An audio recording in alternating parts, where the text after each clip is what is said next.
Yes, Potter. You're gonna be on YouTube, my brother. Say hi to the YouTubers. I said say hi. Hi. Here we go.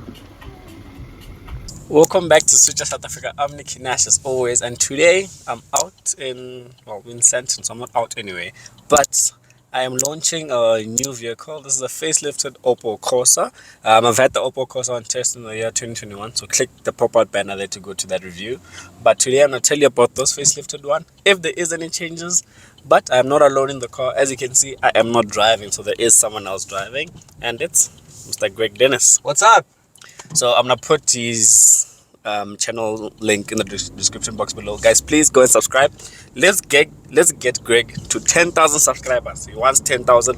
He's currently close to 7, right? So close. So he's gonna get to 7, then you guys are gonna get him to 10, 20, and all that stuff. So thank you. Yeah, say switch off sent you. So we're gonna speak about those cars. You know how we do it, from the extra look of the vehicle, intro look of the vehicle, and we're gonna do the drive, although the drive is not much of a difference, and then we're gonna touch on the pricing of the vehicle, because hey, it is a lot of money.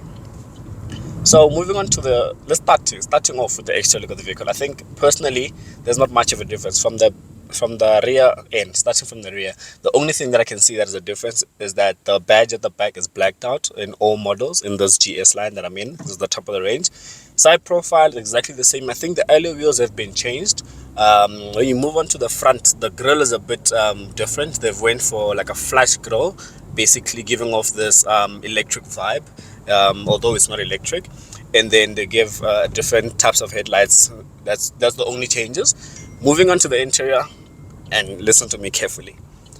From what I see, I stand to be corrected, but from what I see, there is no difference from this one and the one I tested 2 years ago. From the interior, I can't see no difference, no physical difference that I can see, but I do stand to be corrected. So I think it's something that Opel could have done if they really want to play around the Polos and the Peugeot 208 and the i20. If they really want to sell, I think they should have done a bit more in terms of the interior, because the car's interior looks exactly the same. But yeah, we'll touch on that when I do get the car on test. There's only one difference with the interior from your previous one. Oh yes. I'm in the car this time. Oh. So if you don't know Greg is full of dad jokes and jokes. So that is the difference of the interior. You're in the car with me this time, but that's just about it. When you actually, let me just quick insert, guys.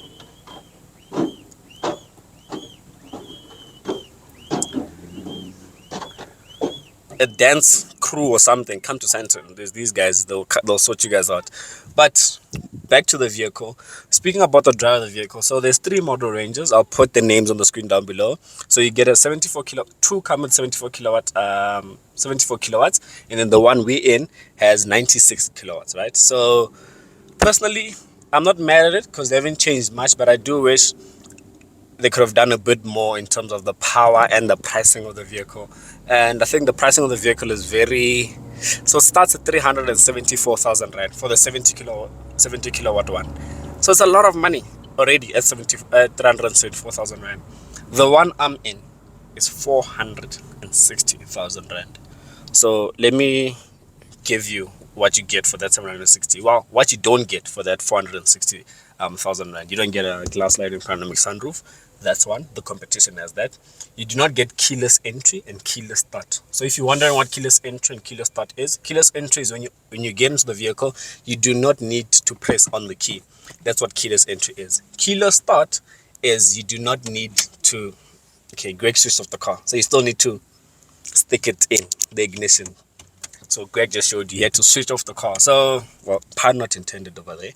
So I don't, for 460,000 rand, I don't like that. There's vehicles that are way cheaper that have keyless entry and keyless start. Great example, our long-termer that we had, the Suzuki Grand Vitara, 350,000 rand, has keyless entry and keyless start. So Stellantis really, in terms of pricing and what they're offering as a whole. So I'm not a fan of that. But overall, the overall features and the drive of the vehicle, it's okay, gets the job done, very smooth as well. It is responsive. So it is responsive, it's smooth, it gets the job done. I think when you're driving it like how we are right now, there won't be a point in time where you feel like you need more power.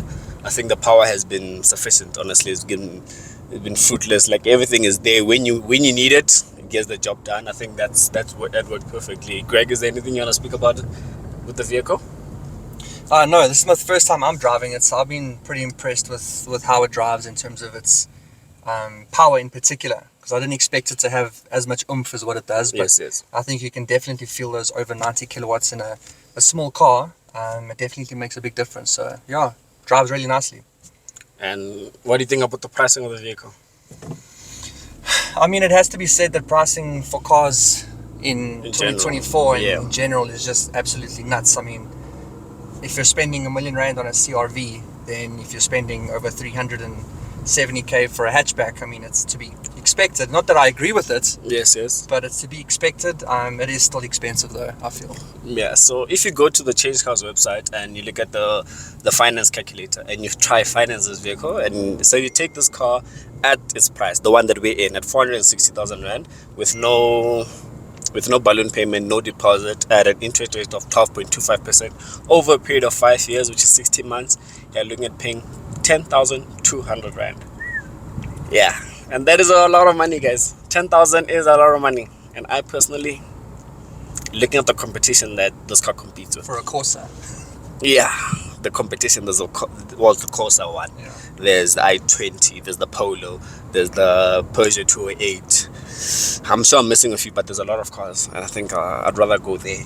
460,000 rand is a lot of money, but I'll leave a lot of things for my full in-depth review. But for now, I've told you everything you need to know from all these things. And also, you're gonna see this video, so comment down below what I'm about to say now, actually. So the next podcast, right, so you guys have seen the podcast, the next podcast, my guest,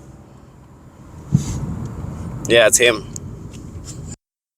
Don't act surprised. So Greg is our next guest on the podcast. Please do comment. He's our next guest then. So please do comment any questions you'd like me to ask him or anything you'd like me to cover, because Greg will be our next guest, and yeah, we'll touch on it then. But Looking for now, forward to it. I'll see you on the next review. I don't know what I'm dropping next, but you guys will see it on the channel. Unless if you're a channel member, then you know exactly what I'm dropping next. But for now, I'll see you in the next one.